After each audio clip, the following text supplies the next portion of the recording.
Hello, my name is Erica Sarix of Erica Sarix. Yes, hello, Erica Sarix of Erica Sarix. Yes, hi, Erica Sarix of Erica Sarix. Erica Sarix of Erica Sarix. Yes, it's me, motherfucking Erica Sarix of Erica Sarix.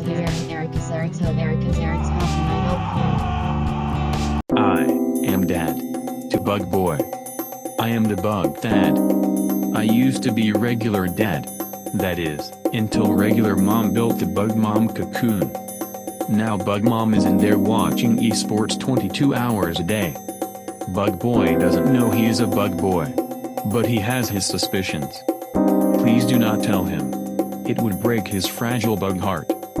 Buzz buzz, it's Bug Dad. I will lay my face down in a cool stream 2 inches deep.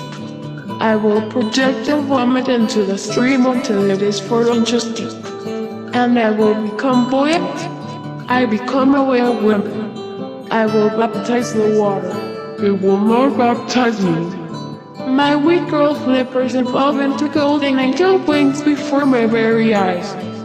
My powerful and eternally dominating whale woman eyes. Dance harder, children. We only have one chance at this. Dance to bring your dear mother back from the dead. Yes, you are doing it. She's appearing. Now, my legion of orphan children, unleash the Macarena.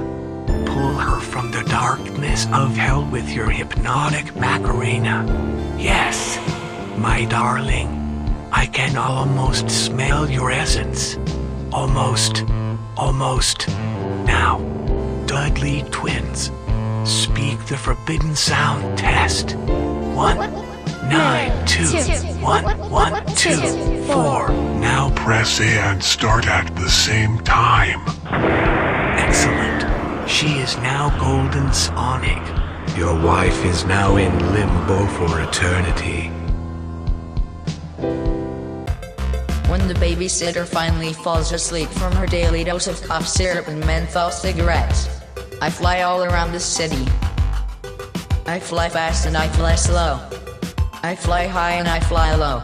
I fly so low I can cut my neighbor's lawn with my teeth. I don't even charge them or nothing. Keeps my teeth healthy. Haha. Their dogs go crazy chasing me, but they can't catch me. I'm Joshua from Miss Watkins Academy. I'm into music and football cards. I want to meet a beautiful girl this summer. Haha. One boring day I walked outside to the end of the road. When I got there, I kept going.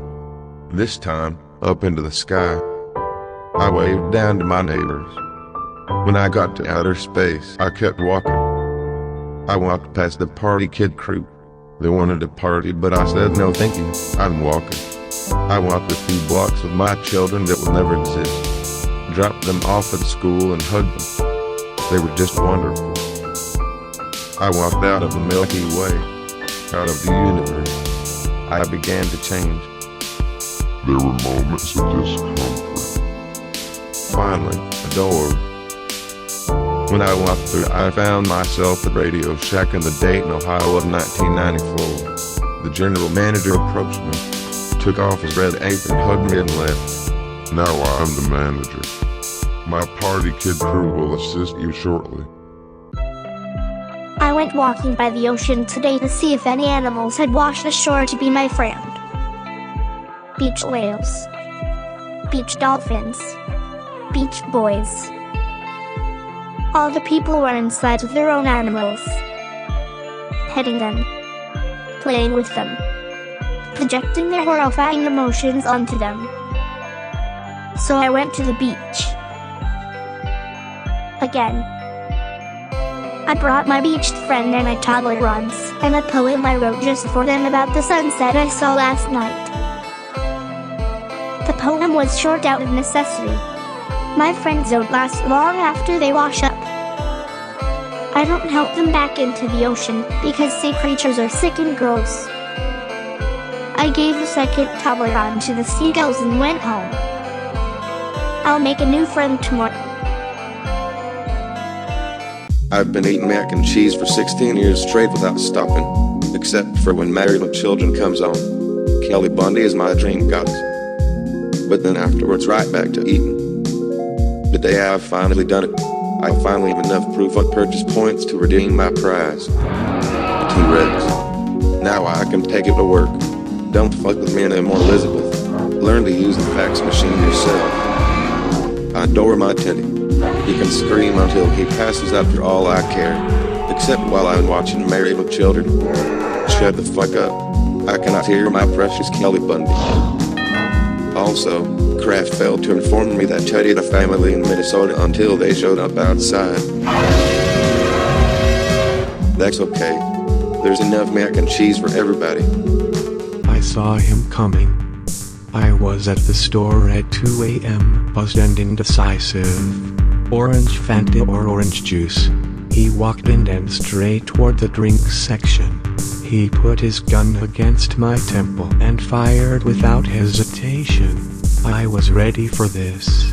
Bang. As the bullet entered my skull, I became a piñata. Cash erupted from my paper mache head. It showered the gunman and the shopkeeper with money. It filled the store. They embraced and cried. They knew that they would never worry about money again. They became friends. Built adjoining houses in Pocatello, Idaho. They shared one golden retriever. It ran back and forth between their houses. It ate 2 breakfasts, 2 dinners, slept where it wanted. The dog was me. My name is Terrence and I like to jump. My name is Kimberly, I like to shake. I'm Steven, my favorite move is the twist. I am Francis because of all things. I like the electric slide. We are part of the Party Kid crew. We love to dance. We love to dance. We dance to summon the great beast. Shively and Herdink. Yes, Shively has a looking for his 4-hour decorative session. Who does the beast choose? Yes, I am so excited to know. It's Terrence. God damn it, he chooses Terrence. Fucking Terrence. It is my turn. Terrence, you were the top magazine salesperson this month. Go now and claim your prize. Join your brother Credence. I will erase everyone on Earth named Jordan and replace them with a Terrence. No one will know. I will feed on the spirit of the planet. It will fuel our spacecraft. Hell yeah. Damn right it will. But first let's boogie down. But yeah, Party Kid Crew. I'm no slouch. If I want something done, I'm gonna find a way to do it. I'm a child prodigy. Want proof? I wanted a Game Boy, so I built my own.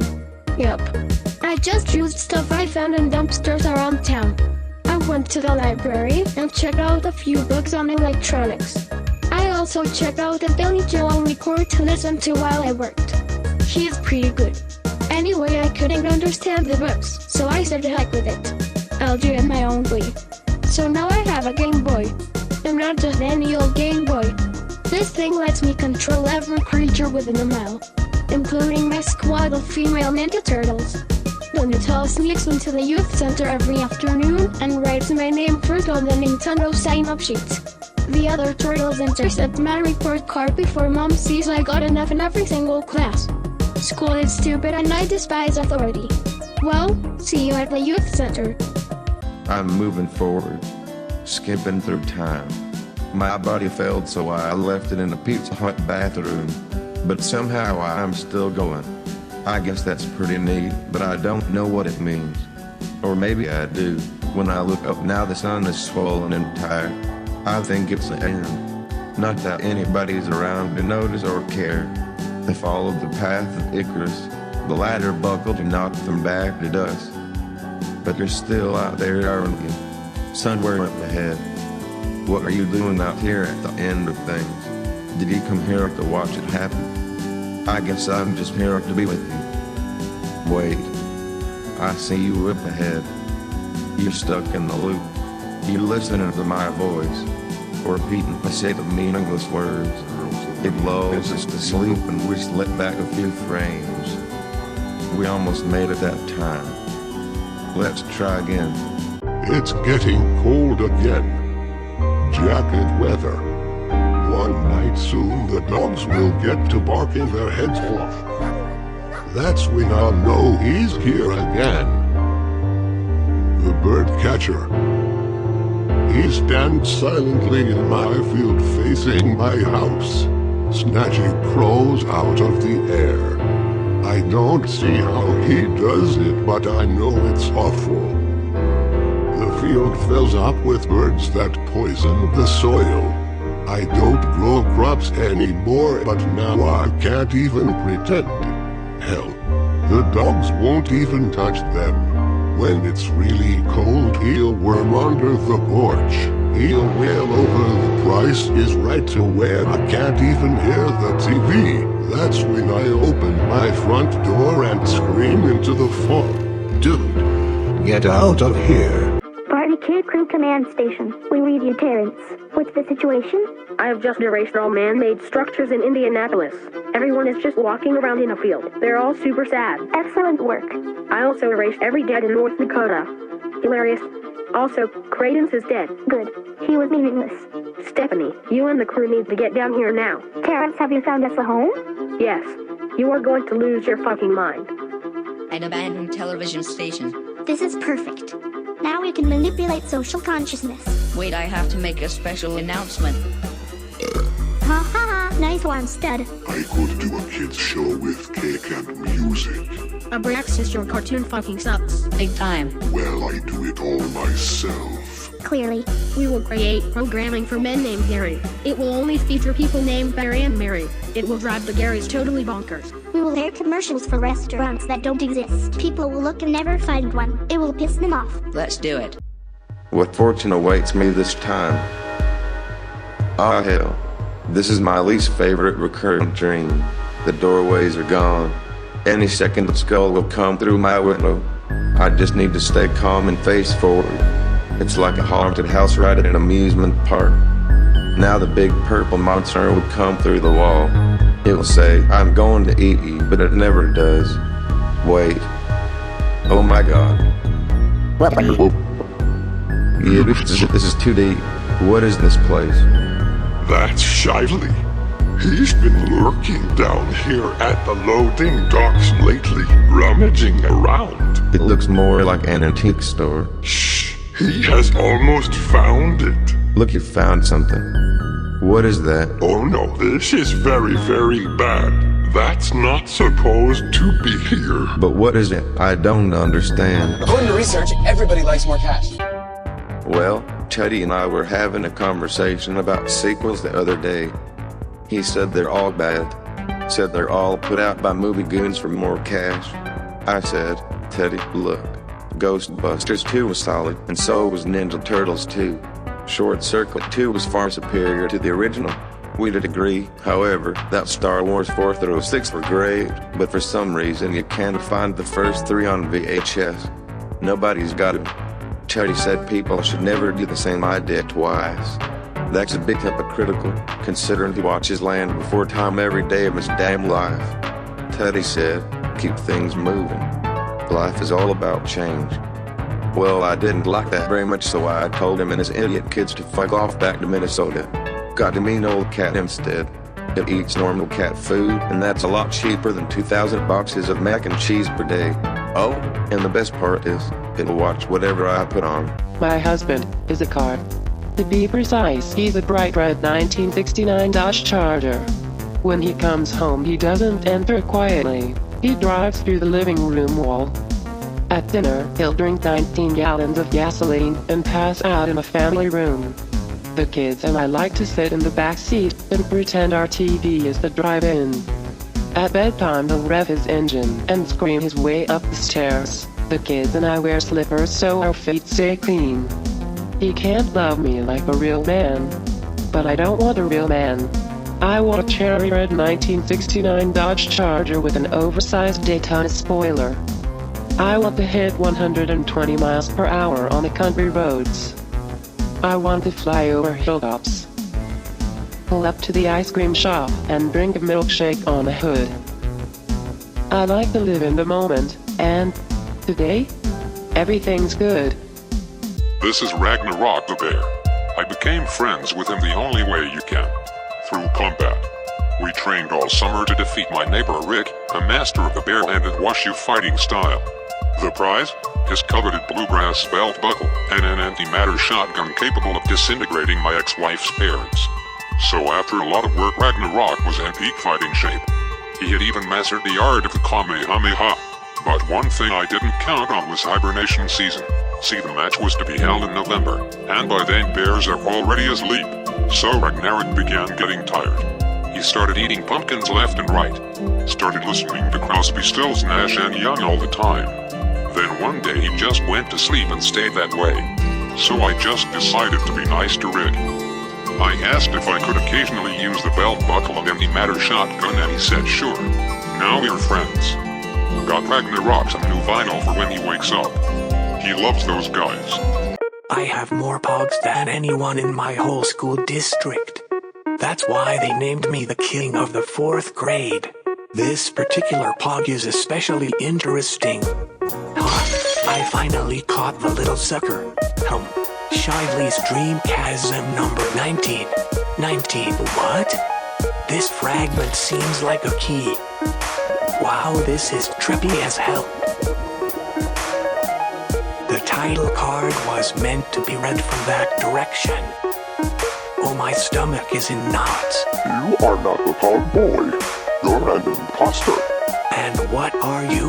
A monster? I am incomplete but growing. I'm the guard on duty. I want to look through those eyes up there. Okay, sure you made it this far. Go and see your true nature. There better be some cool shit up here. No, it's as I feared. I have a long face. Party Kid Crew, happy Halloween. We have a lot to cover, but first I have to say, great costumes. I can't believe we all came as European ravers. Except for Steve. He's a drunk dad. Haha, I'm a drunk dad. Let's begin with psychic assault. Clarissa, have you brought the sacrifice? Yes, a perfectly good mac and cheese dinner. Oh, the unspeakable horror. Now everyone, chant the sacred words. Gosh, gosh, gosh, gosh, gosh, gosh. Look, the map is beginning to populate. Now we know where all the good trick-or-treat candy is.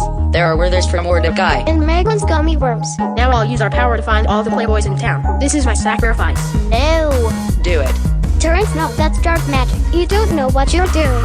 Yes, your heinous sacrifice has opened the portal for me and my Gothic Rave squad. Oh no, what have I done? There won't be enough candy for everyone. Not to worry, we brought our own. It's a Halloween miracle. Wait, Shively is about to choose our new leader. Holy shit, he chooses Abraxas. Now it's my turn. You know the phone prank that begins, "Excuse me, is your refrigerator running?" Well, my fridge actually did run. I shit you not. The damn thing busted through the screen door when I wasn't looking. Started galloping straight towards the freeway like a bat out of hell. Not sure how my refrigerator got legs, or the ability to move of its own accord. Must have been some bad cheese. It left a trail of hot pockets and ketchup packets all down my street. Talk about embarrassing. I finally caught the fridge. Asked it why it was running in the first place, and it said it just wanted to see if I'd catch it. Wanted to feel loved, I guess. Valiant. I said, of course I'd catch you. You're my friend. We hugged and it came on home. Of course, the next day, I took it straight to the town and dumped it smashed up in one of those compactors. I had to shut that shit down real quick, lest the oven get any bright ideas. We are the Jordans, and this is Limbo. There is only us, the darkness, and this creepy dead mob. All because of Terrence, that smug fuck. He erased every Jordan and replaced us with a Terrence. But I'm different. I'm Jordan with a Y. That makes me super interesting and smart. And I've discovered the way out. I've fused 50 golden rings to my body, just in time for the sound test. Dudley twins. Dance to summon me a grilled stuffed burrito. 1, 9, 2, 1, 1, 2, 4. Finally, we are free. You chose Dudley twins, two less shitty dancers in the world. Now, come my legion of normal Jordans. Let's help their dad rejoin their mother in limbo. No, this totally sucks. That's the price you pay for fucking with dark magic. And now, we find Terrence. Because Terrence must die. I love you, and everything is going to be okay. You know, relatively. It's probably no secret that life is a big fucking hassle for everybody, but that doesn't make it any easier. There are bad people out there. They'll hurt you for no good reason. Maybe they don't even wanna. Maybe it makes them feel sick to their stomach. Violence is an unwanted gift from our ancestors, and advanced as we get, it's a gift that seems to keep on giving. But there's tenderness too. There's got to be 207 billion people waking up every day, diving into the sea of chaos once again, trying to fit the pieces together before the board gets clear. I'm scared to death, and I know you are too. But I love you, and everything is going to be okay. You know, relatively. I'm Dave, and I didn't exist before today, so that's weird. What else? Boy Meets World is Friday at 7, but I don't know what that means. Anyway, 1 minute, darkness, and the next, I'm here. I don't know how to move or talk. I don't even know I'm an I. There's no context. And then it's there. Abraxas. I'm not scared. Why would I be? But then it tilts its head back and I understand. A little bit. I understand language, movement. I gain a sense of depth. I know David Bowie is fucking cool. I also learned that I'm not supposed to be here yet, but I am. As the Jurassic Park dude says, life finds a way. And then Abraxas is gone just like that. And I'm all alone, and I start to understand what that means. It's okay for now. Also, I'm hungry. From what I understand, I think I'm supposed to find a Lunchable. I think I can now say with some confidence that dumping your pets in the sewer with last night's meatloaf has no effect on them whatsoever. I know because I've tried it like 15 times this month. They don't become smack-talking teens with martial arts experience. No hilarious hijinks. What happens is one of two things. Either they die or Vagabond Gary adopts them. Vagabond Gary knows hand-to-hand combat from his time in Vietnam. He can't do a roundhouse, but he'll slug you one in the chompers. He also has unlimited time, and for some reason appears to actually have slime with mutagenic properties. Because of course he would. So now Vagabond Gary and his pack of mutant pets roll my neighborhood looking for me. Looking for revenge. I still take the school bus, but now I crawl up underneath it and just roll out when the bus goes by my house. Mom's waiting at the door.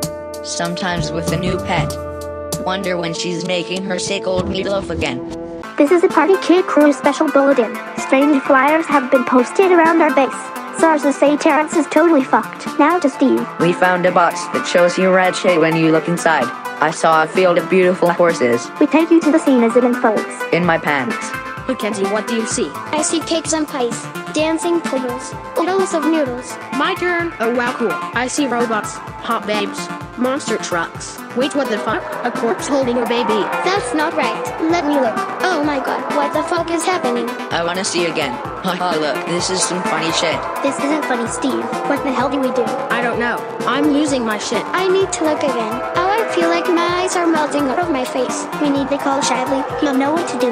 We can't. He's watching Jeopardy. Oh no! Now it's showing a rerun of Step by Step. Abraxas, help us. Wait, have you tried just not looking in the box? Oh. That fixes it. Terrence, we're here to fuck you up. It's the Jordans. Wow, this fight has been totally insane.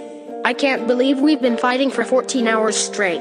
I know. If anyone was watching this fight, they'd be totally blown away by our amazing moves and all the insane special effects. Too bad your friends all left. Yeah, wow. Probably the best fight scene I've ever seen. But now it's time to end this shit. I'm about to pull out my fatality move on you. Oh no way, that's exactly what I was about to do. Hey, let's do them at the same time and see what happens. Fuck it. Meet your maker, Terrence. Finish him! Oh no, we're both dead now. This was a stupid idea in retrospect. What the hell's going on out here? I can't hear the damn TV. Just fucking get along. We are reformed as one entity. Two beings with the same purpose. To be totally popular. We are become toward. Oh my god, this is so fucking stupid. Have I been asleep this whole time? Dreaming. I saw the end of the universe. At the end, it just started over again. Guess I was a dog too, huh? A pretty good dog. Happier than most, you could say. Oh, and I killed a refrigerator. I must be in the upper mantle now. I can almost feel the heat of the sun a little ways above. Well, relatively. The earth is speeding up the process, pushing me out. All I've ever wanted is to be up there. But what happens when that time comes? Do I land and find my feet? Or will I keep going up? That's a scary thought. Slow down, Earth. I'm not ready yet. Please, let me stay here a while longer. I have more dreaming to do. Dear Buck, I know you thought your dad was dead, but he's just been hanging out over at my house. Sorry to be the bearer of bad news. I know you wanted a new one. If it's not too much to ask, will you please come get him? He saved over my Zelda file with a character named Boobs. I was almost at the end of the game. He sleeps all day with an ashtray on his chest and everything smells like cigarettes and liquor. He said he wanted to be a good father, but just didn't see what he had to gain from it. He also says life becomes real when you realize you can decide to be good or bad. His way of gaming the system is to opt out, to become the eternal victim. That way he never has to be real, and that's the best gift he can give you. I feel like I'm on the verge of some epiphany I don't really want to have yet. Some basic human truth. The world's getting bigger, my room's getting smaller, and your dad's getting fatter. Also included with this letter is a copy of NBA Jam. I got 2 for Christmas. Habits are a funny thing. Ever catch yourself doing something and think, what the hell am I doing? Some people bite their nails. Some rub their chin like a genie's about to emerge. The mailman used to sing Billie Jean in front of every house on his route. Singing, dancing, the whole shebang while you're waiting for your Reader's Digest. People complained, so now he wears headphones. Here's another. My neighbor Rodney is a serial murderer, but far as I know the people he kills are only in his head. So he pretty much gets away with it. You're trying to enjoy your Waffle House breakfast, and then there's Rodney screaming from across the diner, stabbing some invisible patron with a fork. Rodney thinks we're the ghosts. Oh, you want to know my weird thing? I guess my habit is thinking about your funny habits. And, you know, pornography. Sometimes you just get it. Get it? There are, of course, long periods where you don't get it. You don't get it at all. Sometimes you don't even know what it is. You either forgot it existed, or you fooled yourself into thinking that this here is it. This isn't always it. You follow? Just ride the peaks and valleys. Don't go looking for satisfaction. There's no need to be satisfied. You can wander off before the end of the movie, power down before the last boss. The adventure really is better than the reward. It's the part that keeps me punching in. It's the void that keeps me tumbling forward, not the gold. Whatever gold comes, I'll turn into a stepping stone. And so on and so on, until I get it, or don't get it.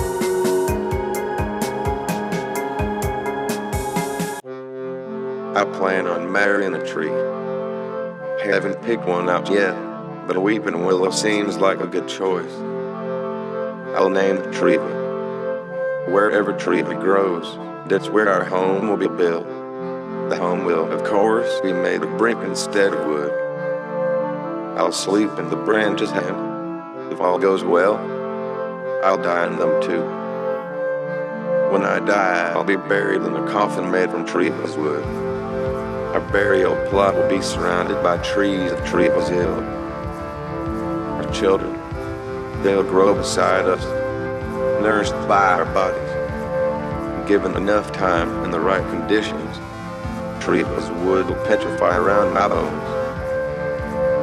We'll live forever in the darkness of earth, until the sun swallows it all. Then we'll find a different game to play. I could come out of this stupid machine anytime I wanted. but I like it better in here. The views change, but I stay exactly the same. Imagine all the faces I've seen. I've seen yours. We meet more often than you think. I've seen the faces of your friends, or I will soon. That's a guarantee. I'm the time eater. I'll devour it all. Eventually, the seconds tick on and here we are, staring at one another. I think you like it. I know I do. You can leave whenever you like. I'll be here when you come back. I'm always hungry. Thank you. This has been absolutely delicious. I'm worried. Bug Boy has been acting strange. I used to be able to calm him down with his favorite show or game. He couldn't play with his feeble insect coordination, but he'd stare at the light. Now he gets upset so easily. Does he know? Does he know he's a bug boy? He stays in his room under the couch. I hear him buzzing. Buzz buzz. Buzz buzz. This morning he finally came out. I don't think he knew that I was on the couch. He silently walked up to the Venus flytrap. Oh no, I thought. Clavine, don't do it. Even the plant didn't want to. Don't make me do it, kid. But he did it anyway. I could see the look in his eyes. Bug Mom can't help. She's in the nether realm, the Bug Mom cocoon. And I hear him buzzing even louder in his room. Buzz buzz. Buzz buzz. It's lonely being the bug, Dad. Well, my dumb old parents screwed up once again. You can't put the blame squarely on them. They didn't know they were dealing with a certified badass. It all started when they began giving me monetary incentives. They actually wanted to pay me for stuff I should have been doing anyway. 10 cents each time I brushed my teeth. 25 cents each time I took out the trash. And $1 each time I did the dishes. Of course, I saw the loophole immediately. Their amateur contract didn't include limits of any kind. Fatal error. So I brushed my teeth 300,000 times in a week. I did the dishes 15,000 times a day. Needless to say, they went broke and I got it all. It held up in the court of law too. I also took possession of my mom's crystal vase collection. Sold every piece in the yard sale for 25 cents. And who do you think bought them at the yard sale? My mom. Who else would buy this junk? I only have one dance move, but it's the only one I need. Sure, you have 100 moves, but if they're that great, why do you keep changing them up? This righteous move has been determined by super smart scientists to be the best for me. It works in any situation. Dance party? Down. Family celebration? Hit 'em with one of these. Funeral? Hold on to grandpa's coffin. Maybe you have a move that's just right for you. It's probably the first thing your body wants to do. You aren't gonna look goofy.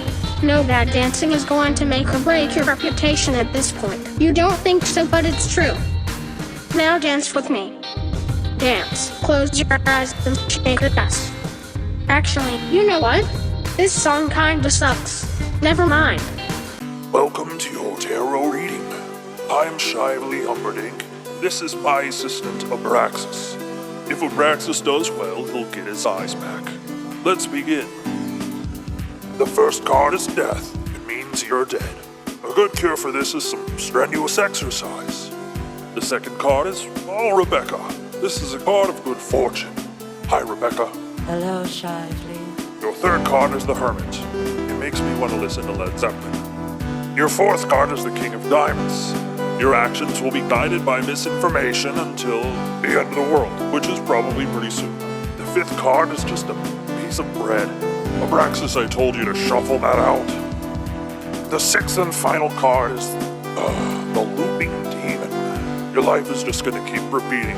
You're going to keep making the same mistakes over and over until you're dead. Abraxas, reshuffle. No eyeballs for you. And in that case... I didn't see him walk up. I was riding into the city for some random task. He sat in the seat behind me and tilted my head back. I thought it was a friend saying hi, some kind of joke. Oh. He tried to cut my throat but had little success. I'd been cut before.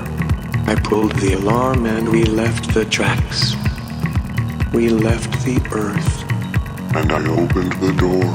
After you, I insisted. Don't worry, you won't have to go alone. Thank you. He cried. We flew into the sun. We compressed into gold and returned to his mother in her youth. She pawned it and left home. Made a new path. My friend never existed. I rode on to the city. Hey there, friend. Oh sure, I'm still here. Been keeping to myself lately. I guess I just don't think people need to talk as much as they do. Sometimes you just want to listen to the birds for a while. They've been working on that song for 50 million years, and it's getting pretty good. Me? I've just been tinkering around the house. Got a few good stories, but, another time. I'm just stopping in to say hi. It's good to know you're still here. Good to know you're just down the road. Anyway, you know where to find me. In the little gray one story. Probably out on the porch waiting for the dinosaurs to come back from outer space. Any day now. Well, if you get any problems, just stop on by. If I can't help, at least we can complain about it for a minute. That's good enough. Until the dinosaurs come back.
They sometimes say that when you hear thunder, it's the gods bowling.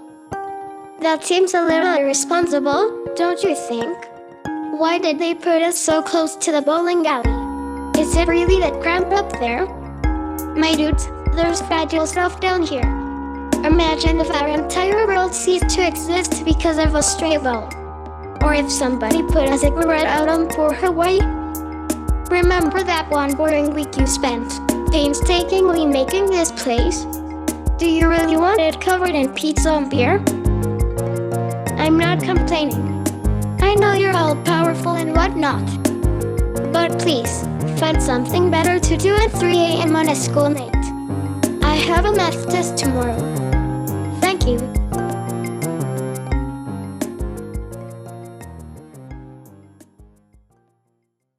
My name is Christopher and I like to bounce. I'm Terrence and I like to jump. I'm Stashley. I do some weird shit. I'm Colby and I like to get buck wild. I'm Abraxas, the cause of all things.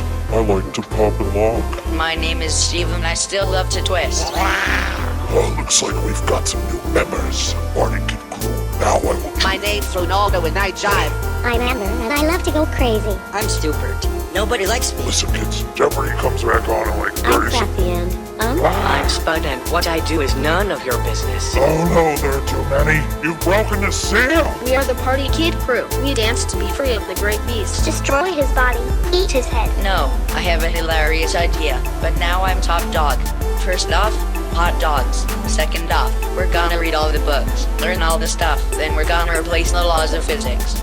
Ice cream, I hope. Sure, screw it. The world is ours. Hell yes. Yeah. Damn straight. Party Kid Crew. Party Kid Crew.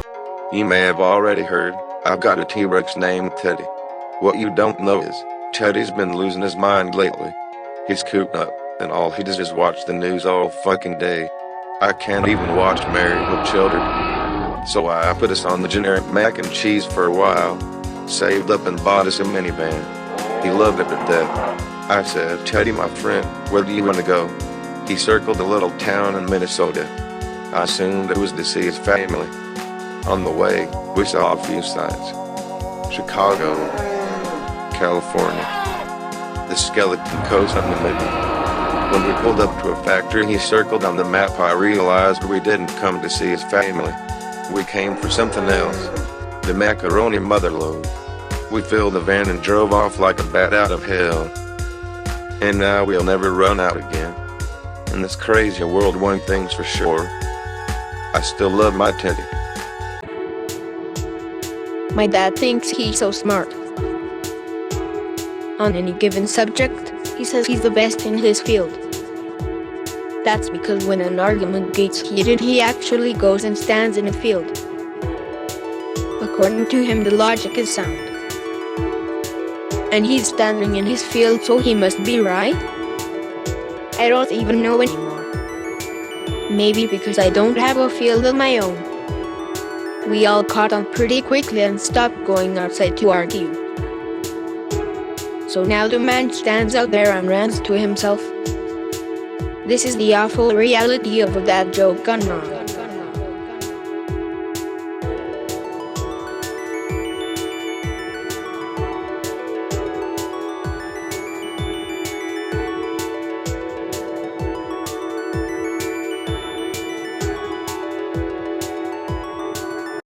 People will tell you where to look and what to do. They dig grooves in your mind, familiar pathways, and you think you have to follow them. It's bullshit. It's all perspective, and you can have your own. You're supposed to look at all the stars and feel small. Are you joking? From down here, it's only dust. Down here, you're the big cheese. Hey, how about from now on, down here is up here? You know, the stars look pretty small down there, down in the sky. But be careful when you go taking on gravity like that. You get big enough, things begin to orbit. Be damn sure it's nothing you can't handle. Don't let them dislodge you from your course, and at the same time, don't lead them astray. They look up to you, though as we know, it's all perspective. Oh my holy hell, I am going to die. Why is this the thought I have whenever I'm actually enjoying myself? Man, I'm just trying to watch The Big Lebowski. And here it comes again. That brick wall in a black suit, devoid of flowers. A feeling, beckoning to me during the summer days. Even an afterlife or a reincarnation, that'd still be a reset. I won't get to keep my phone number. Here's a question for all you couch philosophers out there. If I spend my whole life thinking about death, the hell's going to flash before my eyes in those final moments? Probably a 9 Inch Nails video or something. Hey, that's funny. Well, shit. I'd better start living, huh? Buzz, bitch. It's Bug Boy. I'm here for what's mine. Give me what's lawfully mine. You do not talk to me like that. This is the government. I know my rights, man. It's the Second Amendment. The right to bear arms. I'm here for my bare arms. Okay, well, you asked for it. Well, what did you expect? Oh my god, I have bare arms.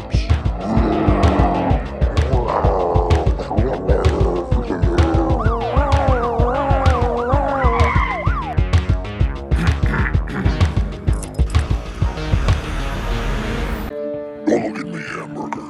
You'll get what you want soon enough. For now, I'm too depressed to move. I can't believe they do it. The party kid crew kicks my head across a parking lot, destroys my body. Do I watch too much Jeopardy? Is that it? Wait, what time is it? No! Hey, where's the nearest Radio Shack? I don't know. Ah, here we go. Now for a little magic. Oh, I can feel the power of her smiling. I will have my revenge. You made me miss Jeopardy.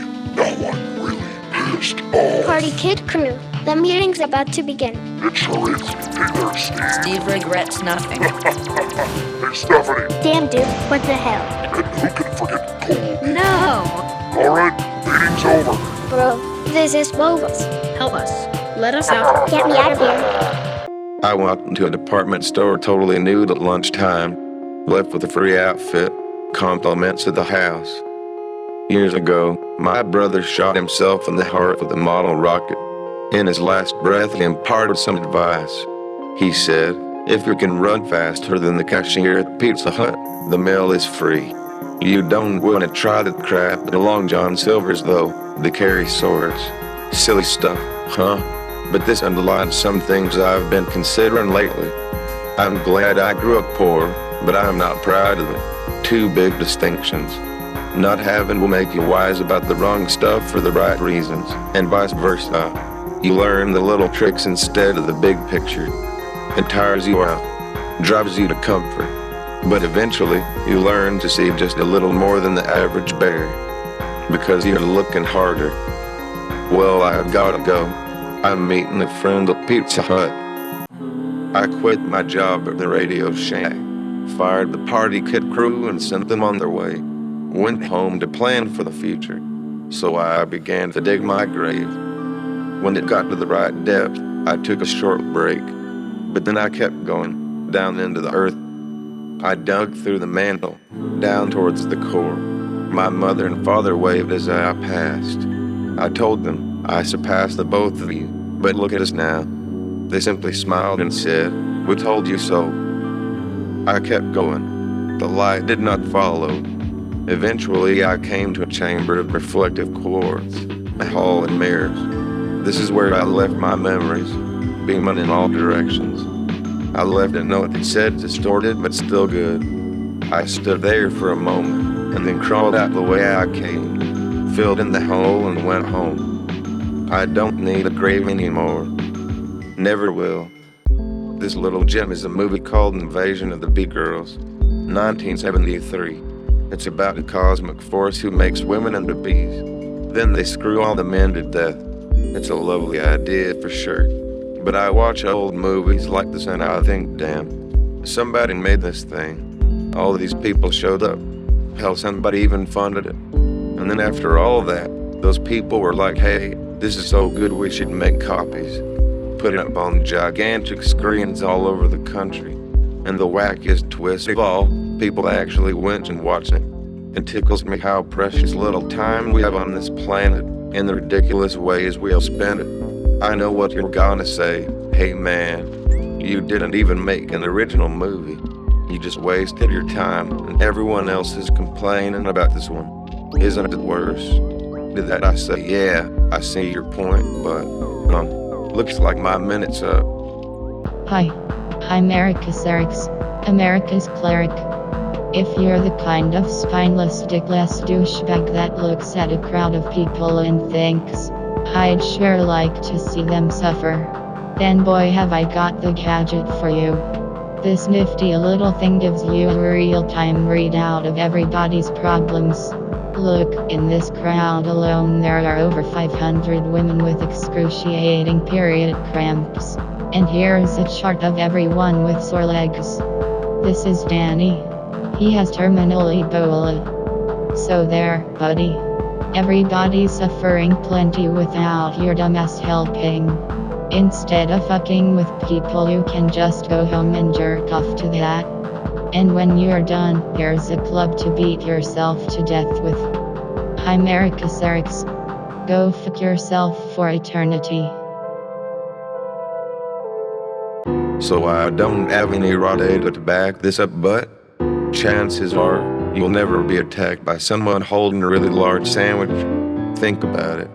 You can probably guess why, but I'll draw a diagram for you kids in the back row. It's because they're holding a really large sandwich.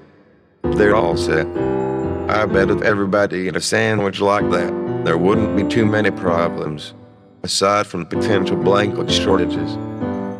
And I'd wager on the flip side, if some old turns had a few billion of those big-ass sandwiches, and everybody else had none, then I'd say they'd probably better watch their back, or start doling out those Monte Cristos. And yes, Bluto, this is an analogy. The big sandwich is clearly code for pogs. Now go on. Get out of here. I have to polish my slammers. I've got some pogs to win. My pal Teddy and I were stomping through the countryside, looking for new adventures, new friends, and we came upon this enormous mansion, all dark except for one single light towards the back, and little objects were flying out of that window. Teddy screamed, and I said, "What the hell, Teddy?" But then I saw those were mac and cheese boxes flying out, with one sinister distinction. They were all gluten-free. The devil's mac. We tried to turn tail just as a van rolled up, and 3 velociraptors jumped out the back. Started doing yoga, canning vegetables, talking about their feelings and shit. After days of hiding, we got hungry, and Teddy was about to tear through them to safety. That's when they brought out a projector and started a Winona Ryder marathon. And hell, Teddy and I, we could get down with that. My friend sold me a single square foot of the land in his backyard, and I immediately seceded from the country. I wrote a letter to the government declaring my sovereignty, and they sent no response. Word of their indifference got out, and everyone started seceding. The president declared war on 2 million new countries in Ohio alone, but eventually gave up. Everything went all right until the sloth people came. They invaded the country of Ralph's garage, swallowed him whole, and claimed dominion. There was no military response. Now they spread across the land, laying waste to all. Long live the sloth people, I guess. The time he has come. You are finally my baby bug boy. I have been waiting so long by your delicate ever, playing electronic galaxy. I am your man's mother. You are my bug child. This is your father. It could not bring me the black lotus card. But you will bring me the black lotus card. This is your new father. Hi. Now he is the bug card. You now want us him for our one. Not me. Hi. I think I'm your new dad. But I can't understand the thing this lady's saying. I keep getting visited by interdimensional aliens, or people from the future, or hell, who knows. Either way, it's not that fun, and they all want the same damn thing. They fly up in their space buggies and wave their stupid arms at me until I look, and when I finally do, they go, "Hey, say the thing, say the thing. Come on, man." I'm like, "No way, fuck off." Then they start to whine, and I'm just like, "Listen, I think you've got the wrong guy, and I don't know this lady you will keep referring to." And they nod their stupid heads. But I already know they're not going anywhere, not till I say the thing. And so I do, and they eventually leave. But I just want to say, Becky, I rescind any previous offers to smash you or any of your belongings. And I hope these jokers leave you alone. Oh fuck, more aliens. I happened upon this little alien dude outside of Taco Bell yesterday, and he seemed a bit distraught. I was like, "Yo, alien buddy, what's up?" He said he had this radical time machine, but couldn't think of a damn thing to do with it. I said, "Holy shit, I've been waiting for this day since I was born. Fire that thing up." So we went back 1,000,000 years and dug this huge cavern underneath where my house would be. We drew a bunch of alien stuff on the walls to freak everybody out. You know, make folks think ancient aliens helped form our civilization or something. I also drew my neighbor Alfonso in one of his goofy Hawaiian shirts. That way people would be like, "What's up with these visitors? And what the hell's up with Alfonso?" Well, we were having such a good time drawing, and then it hit me all at once. Dude, I turned to my new companion. You're a freaking alien. I went to the ocean for the first time in my whole life today. I waved and smiled. The ocean did not wave or smile. It belched out a tsunami onto the beach where I stood. The waves pulled me in, and I heard laughter all around me. The ocean said, "I've got you now, little girl." I said, "No way, asshole. I am the ocean now." And I swallowed the ocean and spit it onto the earth. It ran into cracks, and into the lakes, and into the sky. But it doesn't rain over my land, unless that is my wish. Because I'm the ocean now. And I explore my coral structures and caverns freely. Because I'm the ocean now. Also, side note, the fish could actually breathe on land this whole time. They're just super lazy. I just know this sort of thing now.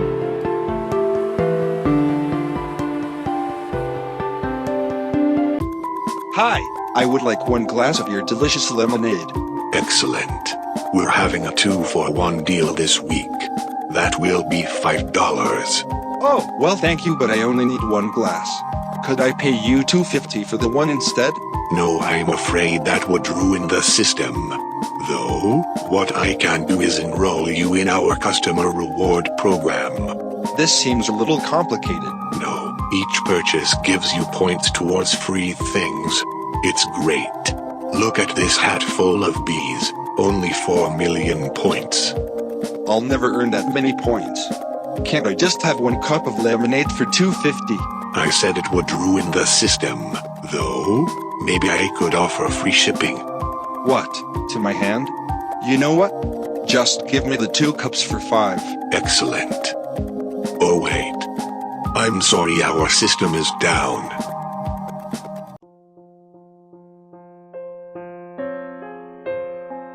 Close your eyes, breathe deep, and think.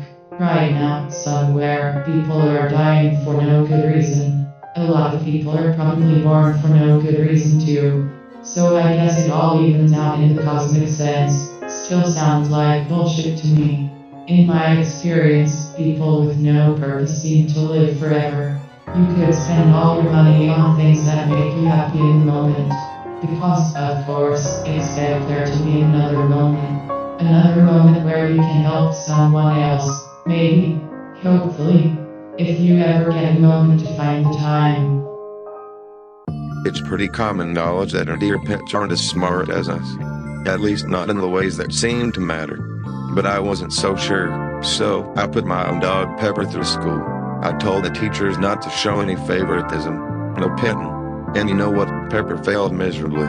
She wouldn't pay attention for shit. 12 long years went by with no sign of a diploma. She couldn't even get to class without knocking over a bunch of her dumbass schoolmates. Now we're both old, and I think about all the time lost. She could have been chilling at home watching butterflies. And there were certainly times I could have used a friend. But, diploma or not, I think she was out there making a lot of people happy. Spreading love. Maybe making the world a little easier to bear for some, and that's a small comfort. But meanwhile, the dog's out back rolling in goose crap, so who really cares? Well, gotta go wash my shitty dog. See you around. This is Barracuda to Foxtrot. Barracuda to Orca Koala. Station 1, damn it, son of a bitch, where's my signal? Where the hell is my signal? Oh, here it is, Barracuda. This is Yankee Foxtrot. I mean Barracuda, goddammit. Listen, I know we've had our differences, Fox Barracuda. Fox, damn it, if I don't make it out of this one, just tell my wife I love her. Oh, hey, wait, I made it. Wait, maybe not. This looks like the end for me. Damn it, Barracuda. I never learned to snowboard, son of a bitch, damn it, Foxtrot. Tell my wife I love her, but I don't love her new boyfriend, Rod, god damn it. I hate Rod and everybody who looks like Rod. Oh, hold up. Another close call. I made it though. Thank God. Foxtrot. Tell my wife I left the salad in the microwave for her. I still love her despite everything, damn it. Hold up. Station 1. Hi, this is Fox Barracuda out here, please pick up. Hi, I'm Steve Pants from the Party Kid Crew. I'm here to introduce myself or something, but actually I would like to take this excellent opportunity to read last week's list of totally gross people my mom banged. She can do what she wants and all, but when these cornballs start drinking my Kool-Aid bursts and smoking my smokes, well, that's a one-way ticket to Buckcake City for these bozos. So here's a list of people who can stay out of my house and my life forever. Tersgar Baggio, Dr. Obavnik, Alfonso Pepperdigius, Philandro Gilgamesh, The Gordon's Fisherman, Bliss Jerkinson, 6 guys named Ronnie who all travel together in a giant bus. This local roller derby team exclusively made of women named Linda and Poops McGunsey. I swear to God that last one is a real person and my mom banged him. Anyway, that's pretty much all that's going on in my life right now. I'm Steve Pants, thanks for watching.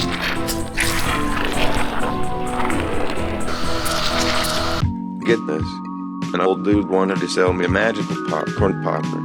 It'll pop anything, he said. Well, I was too cheap to buy a microwave, so I bought it. I took it straight home and tested it with regular popcorn. Turned out pretty good.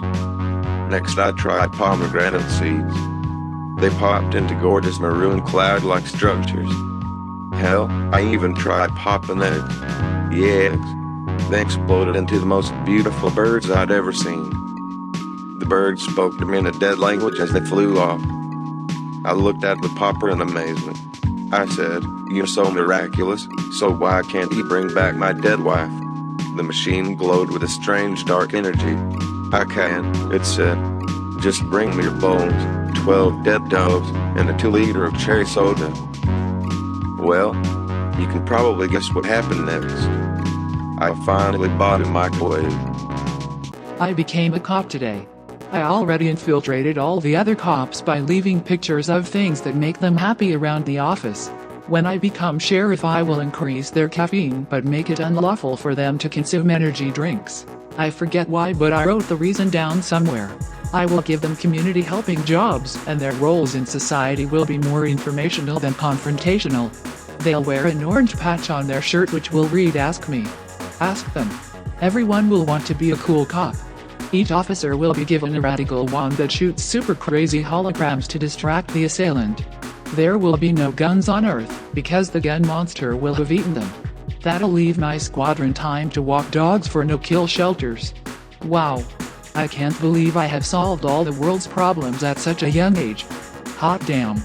If someone makes a statue of me, I hope it will be made of copper so that I can develop a nice patina. Now get down on the ground, motherfucker. I'm so happy to be in the desert with you. I feel as though we are giants. Let's walk to that mountain and I will step on it. Darling, we cannot go just yet. I have become the bug dad. How unfortunate. I will sleep in my palace until your situation resolves. I must feast on these bug nutrients in order to become the fish. I will dash you against the rocks in your fish form. My fish blood will enrich the sand, and new life will soon sprout. Good. Now let's attend this sick rave. Cool. Haha.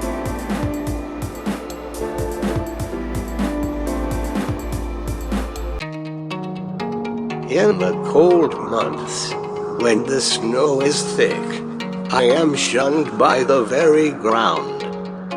If I stay for long, my toes will freeze, followed by the rest. And that will be the end. In this season, death grazes openly. I plead with the ground. Gravity pulls me to you. I have nowhere else to go. And still, the cold does not accept. So I must protect myself from it with skin and oil and wood. But still, I wonder, why does a moment's touch make me feel more alive than the summer sun? I'm graduating soon and I hear a certain phrase pretty frequently. Probably most kids do. People go, "Oh, you're graduating, huh?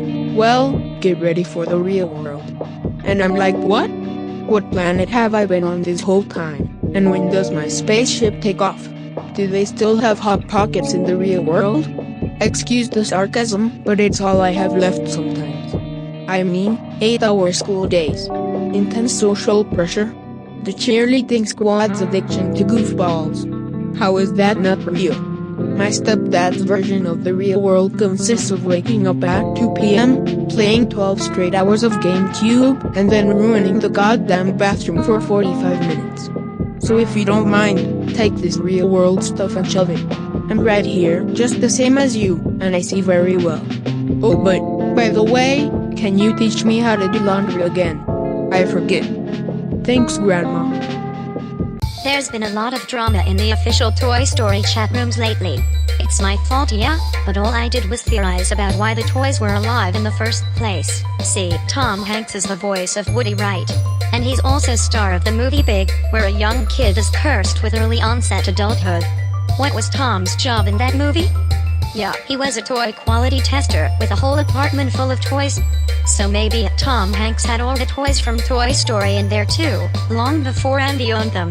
So all you have to do is connect a few dots and shit, and you can safely assume that Tom Hanks is a powerful witch, and the toys are his Horcruxes. He wasn't cursed in Big. He transformed his own damn self. Makes total sense, right? I merely suggested that the only way to destroy Tom Hanks is to slaughter all the Toy Story characters one by one, and now I'm banned for life. So I'm done with the internet for a while. Anyway, wait till they hear my theories about Monsters Inc. down at the mall. I steal one single brick from my neighbor George's house every Monday while he's at work. I forget when it started, but it's probably been going on for, about 30 years or so. George's house is almost entirely gone now, and somehow he still hasn't noticed. His living room is literally just a recliner in his yard. I left the bricks up in his bathroom though. Come on, I'm not a monster. Nowadays I use his old bricks to make fun sculptures in my front yard. Centaurs, Gundam Winds, stuff like that. One time I did a brick tableau of George in his recliner. Hell, one time I even wrote out, "Hey George, I took your bricks." I think he just thought it was some sort of abstract statement. Every time I do a new one, George will stop by and compliment it. Then he'll smile and head home. And that's the kind of thing that makes a person happy, isn't it? To know that you can make a neighbor smile. Well, I was messing around with that damn time machine again, and that's partially why everything sucks. I went back in time and tried to quote-unquote invent McDonald's. I know it's stealing, but I was bored. Anyway, the McDonald's that I opened at the same menu was in the same location and opened a year before the real one could. People hated it. Couldn't understand the concept of fast food yet, so I had to shut it down. And because mine existed, the real one never could. Trademark laws and all, you know. Well, I didn't learn my lesson because I tried the exact same thing with Walmart and Microsoft too. I even tried inventing the movie Home Alone, but with a young Gilbert Gottfried instead of Macaulay Culkin. No, they all failed. It took me a while to realize that things happen when they're supposed to, not a second sooner. So I had to go back in time again and take myself out, Terminator style. And maybe that's just as well. You folks just aren't ready yet. Isn't it weird how half of our brain seems to want us dead? I mean, think about it. You should be able to wake up and just do some healthy shit, like eat a strawberry or whatever, do your day job, and then come home and slap around the old pigskin for a while, or whatever these dorks do. And yet there are entire industries built around killing ourselves. Hey, that stick full of weird chemicals looks delicious as hell. Let me light it on fire and suck on it for a while. I mean, the cancer's kind of a pain, but hey, at least the smoke rings are beautiful. It's kind of fucked. Should I apologize to myself or something? And which half did I piss off? Should I buy an I'm sorry Hallmark card and read it with only one eye open? How do I stop this madman from trying to murder me? That's something I've got to think about for a while. Oh, by the way, if you see the other half on my brain, tell it I went the opposite direction. I'm just trying to enjoy my strawberries in peace. I started a business coming up with names for other people's businesses. It's all the rage. Pretty much any entrepreneur worth their salt comes to me, because I make the best names. But they get what they pay for. No, literally. If you give me a few $1,000, I'll name your business something crazy catchy. Something that makes people stop the car and take a picture of their kids with your sign. Like, if you have a chicken place, I'll name it something like just Chicken Inn. Good, right? But if you lowball me, I'll probably name it from Broke Ass Bob's Bullshit Chicken that gives you food poisoning and then you die. Then you're stuck with that for a name. So I guess it's basically extortion, or whatever. I don't even know why people come here in the first place. Oh, what's my own business called? It's just called The Business Name and Place. I know, it's pretty boring. I didn't have much of a budget for the name. Everybody's always trying to get me to join some stupid club, and I turn them all down. To my mind, every club's just an arbitrary set of rules and fashion requirements. Like I quit going to church because I had to wear a tie and matching shoes, and they keep singing the same bar and songs every damn week. But even the music I like is clubs. I can't buy a Dead Kennedys CD down at Karma Records without every punk kid in a 2-mile radius trying to recruit me. They're cool kids, but I just really can't wear Doc Martens in the summer. There's even a Jelly of the Month club, but I don't join because where's the mystery? Great, more jelly. I get it, it's nice to belong, but can't a person just be interested in different things without falling down the rabbit hole? Hey, maybe I should start a club called the Anti-Club Club. I'll tell you one thing about the Anti-Club Club. It's gonna maintain a very strict dress code. Sometimes I just don't know what to say about the state of things, or how to make you feel better about what's going on, when, truth be told, I'm not feeling so great about it my damn self. Maybe everything's already been said, but that doesn't mean everybody's already heard it. And even if they have, some things bear repeating. Some things feel good to hear again. How many times can you hear I love you and still feel it in the pit of your stomach? I could hear it forever, and saying it feels even better. So here's what I want to say to you. Hi. I love you, and I'm here with you now. I can't protect you, and you can't save me, but we can love each other, and even if everything else falls away, I think that's enough. That's all anybody ever anyway. I love you, and I'm here with you now. Thank you for being with me. Now let's keep moving. We've still got a ways to go. Let's do it together.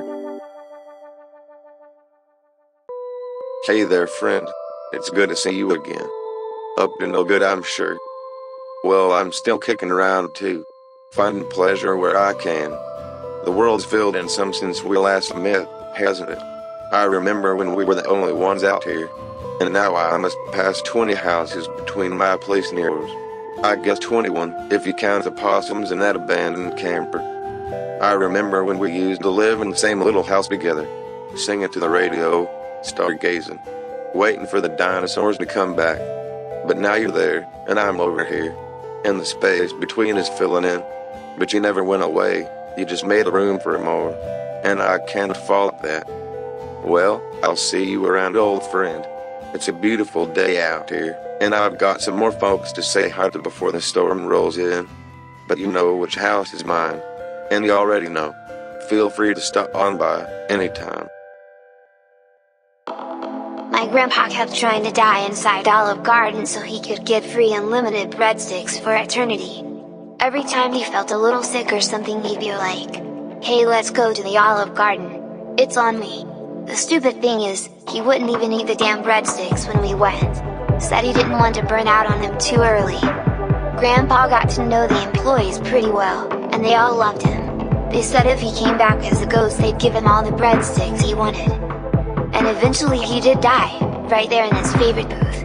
Had a heart attack and landed face down in his spaghetti carbonara. His breadsticks untouched. Little did we know, corporate decided a week earlier to close that location. They bulldozed the building and a shoe store went up in its place. Nobody ever saw Grandpa's ghost. If I could go back in time and have one last meal with him in that Olive Garden, I'd look him in the eyes and say, "Grandpa, just eat the goddamn breadsticks." Two souls held one another under a blanket of stars. They were both very much in love. One asked the other, "What can I do to show my conviction? How can I make you mine forever?" And the other replied, "See that bright star? Give me its essence." And so, the impulsive lover set out immediately. They traversed the farthest reaches of space and time. For love. On the trip, they meditated. They meditated so deeply that they gained mastery over all of reality. They did reach the star, and on a mere whim it was compressed into the size of a pin, and enclosed in a beautiful locket. But all life nearby was vanquished. For love. But when they returned, their mate had taken another. I don't understand, they cried. They didn't bring you the essence of a star like I have. Yes, in fact they did, said the earthbound lover. Look. They drew me a picture. Man, rent is getting out of control. You're telling me I have to pay $1,000 for a place to sleep? Every single month forever? Fuck you, no thanks. I went to the cemetery and bought a burial plot instead. See, the plot cost $500. That's a one-time fee. And the lease is forever. I asked the caretaker if I could move in early, and he said, how early are we talking here? I figured probably by 70 years or so. But come on, what's another 70 years when we're talking infinity? So, that's where I live now. The space is cramped, but the neighbors are nice and quiet. And I get lots of visitors every day, even if they're usually crying. But my buddy thought he'd one-up me. He found out cremation urns are only like $100. But I don't think he realized he had to be cremated to fit in there. So yeah, he's pretty dead. But me? I'm thriving. People tell me that life is what you make it. They say everything's perspective, and I can have my own. But what if my perspective sucks? It's not like I want it to, but I feel like my life looks like one of those magic eye pictures. Except there's nothing in the middle but a headache from looking too long. Maybe I need to borrow somebody else's point of view. Like I see this old lady hobble by every day. Just slow as hell. It's a 3-hour trip to the store and back, and it's literally the next block over. And I bet all she buys is like an egg or something. Sometimes I wonder if she's just walking so she doesn't petrify. Meanwhile I can't even get up for a glass of water. But I bet she's been through plenty in her lifetime. I know I'm certainly not the first depressed ass bitch on the planet. And if she's still kicking around, maybe there's hope for me too. Maybe there's a picture here after all. I sure hope so. I'll just keep looking. It's real hard keeping Teddy distracted every time Jurassic Park comes on cable TV. And they've been showing those Married with Children reruns where Kelly's got the weird bleached hair, so the options were already pretty limited. I know it's just a movie, and Teddy is a good heart, but he really doesn't know that side of himself yet. I think the only role models Teddy's had are the dinosaurs, which are fine, and Barney, who is not. So what happens when sweet Teddy watches the Jurassic Park dinosaurs stomping around chomping people up? What am I supposed to say? Yeah, Teddy, that's pretty much what you do. Enjoy the neighbors. I don't know, maybe I'll get him the VHS for his birthday coming up. That way there's no commercials. And it'll give me time to warn the neighbors too. For now, we'll just watch Rambo First Blood again. Sure, it's way more violent, but that's just people killing other people. And that's pretty much status quo. I know the meaning of song lyrics can be a bit vague at times. And that's great. Artistic and shit. But I really wish some would clarify. Like, okay? When 9 Inch Nails said, I want to fuck you like an animal. I just wish that was a tad more specific, don't you? Because I think about that, and every scenario I can imagine is somehow worse than the last. Immediately after that he says, I want to feel you, from the inside. Again, please be more specific. What is inside of what, Trent? It's a great song, but I just want to know what the hell you're talking about. I heard a country song the other day called, Let's Get Drunk and Screw. Terrible song, but the message was certainly clear. Prepare yourself for some regrettable intercourse. Maybe it's better not to know. Either way, Trent, buddy, I'm ready whenever you are. My old neighbor Buck had the most beautiful lawn in town. A huge yard with all kinds of plants and trees and little things to look at. He was real proud of it, and good for him. Well, one day he found out a random dog crapped on the grass. Even though it was cleaned up in seconds, things were different after that. He put a big sign out front that said "Curb your dog" in all caps. It had a little drawing of a dog on it taking a crap too. 3 seconds of dog turd and now there's this big ugly sign staring you in the face. The dog came back a few days later and did its thing again. Because duh, it's a fucking dog. So naturally, Buck put a big ass chain link fence up around the property. And these gigantic security robots that stomp around for intruders. They've pretty much ruined the grass he was trying to protect in the first place. Old Buck got what he wanted. Certainly nobody goes on his lawn anymore. But nobody goes to his picnics either. I mean, look at it. The place looks like shit. I had the most beautiful experience today. I was just sitting in the forest when a little baby deer walked right up to me. I patted and gave it some of my fruit roll-up. And before I knew it, all these other animals were coming up to visit too. It was amazing. Then some guy walking by was like, "This has been done before. It's not very original, is it?" And I said, "Well shit, it's a first for me, bro." Then he fucked off back into the forest to annoy somebody else. Really though, are people brain damaged or something? Believe it or not, I've listened to the same song more than once before. And I've seen Lord of the Rings at least 1,000,000 times. But I still see something new with each watch. You either like something or you don't. It either speaks to you or it doesn't. Simple as that. But keep your shitty opinions to yourself. Anyway, I'll be right back. I've got to go get some more fruit roll-up. Growing up, I always heard that you shouldn't say the word ain't, because it's not in the dictionary. First of all, it is. It has been since the early 90s.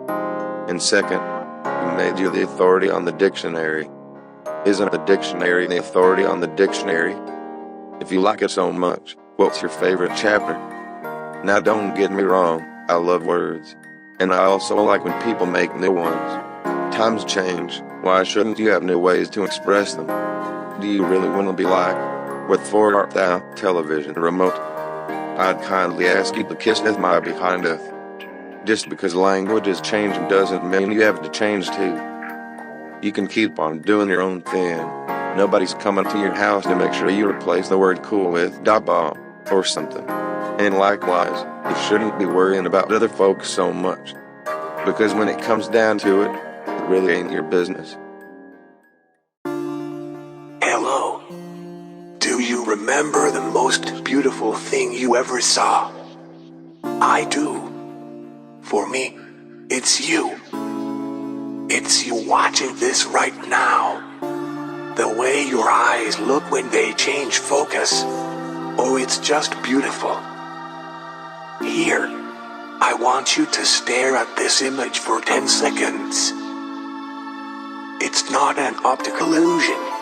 I just wanted to look you in the eyes. I want to tell you that everything will be fine. Don't worry about me. I'm only melting, disintegrated by your piercing gaze. So back I go into the digital ether and wait for my chance to see you again.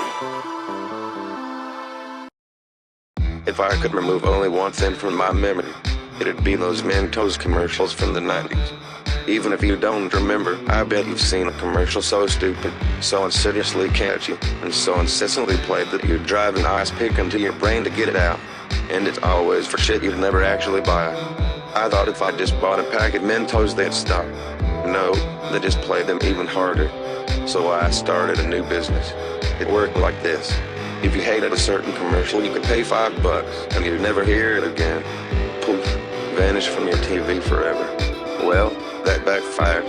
Companies figured out they made more money getting commercials blocked than making actual products. So they made the most horrible stuff possible. Just static and screaming. My good intentions turned television into a modern hellscape. And yeah, I'm really sorry about that. Anyway, we'll be right back after this word from Pepsi. Somebody stole my time machine. I'm dead sure of it. They put it right back afterwards, but I know they used it. And I know who it was. The neighbor's jackass kid Steve. See, people started getting mysterious letters from the future. Inside each one was a pretty shocking sight. a photograph of their grave. And beside the grave, a kid in a velociraptor mask, pissing all over it. I commend his imagination with the mask, but it was clearly Steve. The kid only has like 4 outfits. So I went over and showed Steve a picture of my own. Now Steve knew that it'd be a picture of his grave, but he had seemed really surprised that the date on the tombstone was tomorrow, and everybody in town was pissing on Steve's grave at the same time. Yeah, we took a photographer to the future. It was a lot of work. Well, Steve took the warning to heart, and I finally stopped leaving my time machine out in the yard, at least for the present. But you never know about the future. I've told a few tales in my day, and some of those stories have traveled pretty far. Sometimes I get nice messages from folks if they enjoyed a particular one, and it means a lot, it really does. But what if I started throwing weird stuff into my stories? Like, hey, maybe we should just get rid of everybody named Blake. Or, eating 1 small rock a day helps keep you grounded. Hopefully people would think I was cuckoo for Cocoa Puffs. But believe it or not, a few might take it into consideration. Stephanie might start eating rocks. Maybe she's just doing it to cope with the disappearance of her friend Blake. Who knows? But if I didn't introduce the notion, poor Stephanie wouldn't be eating rocks off the ground. I don't understand it, but I try to be real careful about what I say, because you never know who's out there listening, and there's plenty of negativity in the world already. That said, is it just me or are there far too many people named Blake? My grandma would literally never open presents. She'd get gifts at family Christmas and she'd just smile and set them to the side. And at the end of the day, Dad would load her in his car with the accumulated boxes. My 14th or 15th stepmom got her this really nice charm bracelet from Pandora and Grandma never even took off the bow. People would ask her why and she'd just say, she liked the possibilities. Well, possibility didn't cost me $40 at Spencer's Gifts. So I handed her my stuff unwrapped. Nobody knew how bad it really was till she went to sell her house, and Dad found this entire room just crammed full of presents.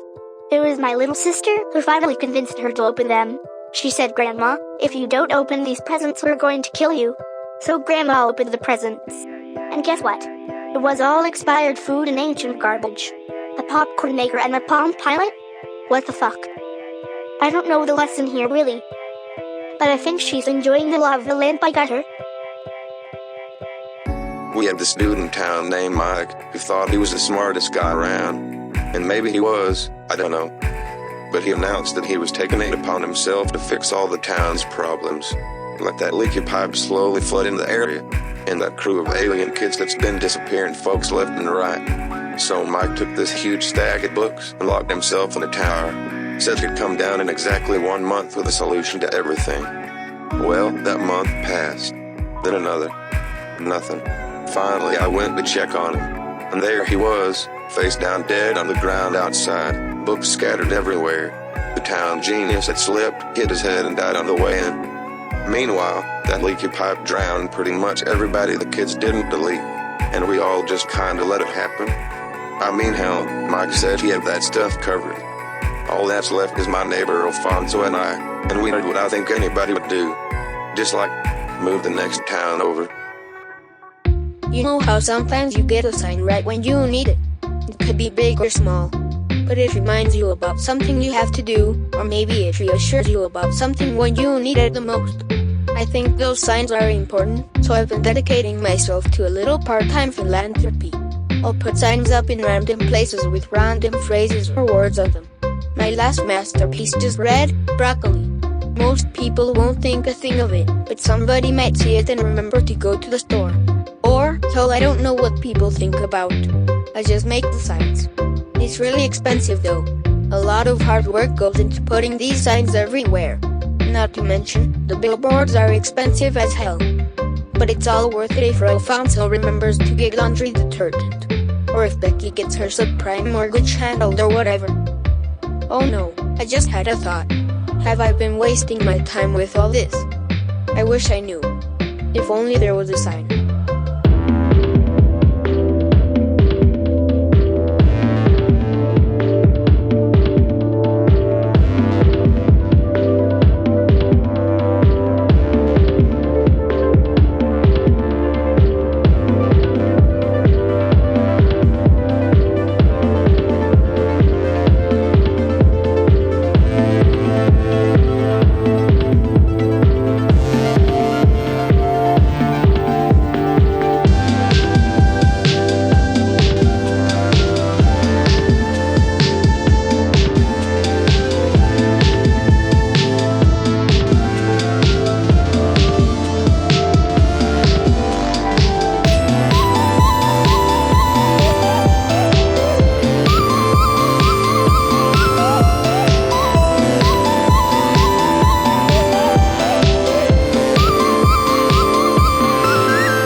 just stuck in a loop, standing out here at the end of everything.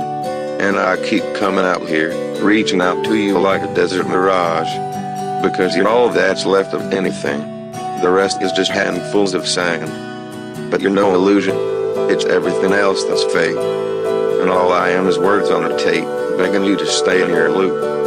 I love you more than all the sand and time in the world, and I think it's the only thing keeping this whole place together. But it's not fair to you, because this tape never says anything new. This world is ready to crack apart and die, and you're ready to escape the loop, to be reborn into something new. And all I have to do to break the loop is to stop talking, to stop reaching for you. And all you have to do is turn around. But I know you're just as scared as I am, so we can stay here a little longer. We'll go when we're both ready. But for now, let's try again, just one last time. I am the strongest motherfucker alive. If a mountain is in my way, I'll punch right through that hole. If I come to an ocean, I'll drink it up like Kool-Aid. And if a canyon blocks my path, I'll piss the ocean out and swim. I don't wear shoes outside, and I don't drink out of cups. When I'm thirsty, I just stand in a field with my mouth open and wait for it to rain. And if it doesn't rain, then I die. So fucking what? I've got other shit to do anyway. Toss my body in a volcano for all I give a fuck. I got no need for it. Anyway, yeah. This is why I think I'd be a good fit at JCPenney. So I look forward to hearing from you at your earliest convenience. And I know what you're probably thinking. I know I may be strong, but a girl's still gotta pay her cell phone bill. Terrence, do we have enough power to take off? Not yet. We're feeding it another 46 Uncle Miltons. How many do we have left? These are the last on Earth. We need an alternative fuel source. Steve, ready the Aunt Cassandras. Mayday, mayday, I can't wrangle them all. They're too vivacious. Put out the box of sangria. I can't, my stepdad drank it all. Steve, damn it, you're an alien. You don't have a stepdad. That's what I keep telling him. God, will somebody get rid of Steve's stepdad already? I'm on it. Mackenzie, no. Look, the ship is fully fueled. How is that possible? Wait, Steve, what was your stepdad's name? Langston. My God, Earth's most rare fuel source. Stepdad's name, Langston. Yes! We finally have just enough power to get back to space. Wait, could we fly to that haunted showbiz pizza instead? I'm pretty broken up about my stepdad. Absolutely not. Showbiz pizza. Showbiz pizza. Showbiz pizza. God damn it. I was walking around the forest when a Sasquatch came up and asked if I wanted to play the telephone game. I said, yeah, but how do you play with only 2 people? It was like, just trust me. So, to start, I whispered to it that I'm afraid of birds. And it whispered back that I had 30 seconds to run.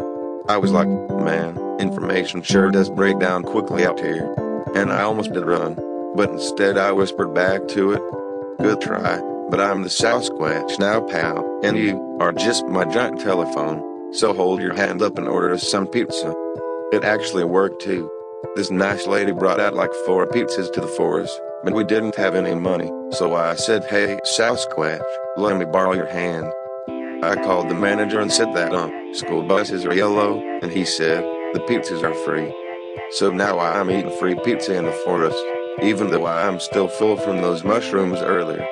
And this big dog keeps looking at me funny. It's my birthday today, and I just turned 100. That's wild. Some folks expect me to have a big party or something, or some weird adventure. But I'll tell you what, I've been out there to the end of the universe. Way too big. And I've walked right down to the center of the earth. That was a bit cramped. Today, I just want to walk down my street. It's as pretty here as anywhere. And that so-called party kid crew, when nobody's looking, they just act like regular kids. All these beautiful places I've been, and I wasn't smelling the roses. I was looking for the exit. But now I know, I'd just get sick of the next place too. Because the grass is always greener, as they say. Well, the grass in my yard is plenty green. And I'm glad I'm here to see it. I hope I can stay forever. Or as long as there forever can be.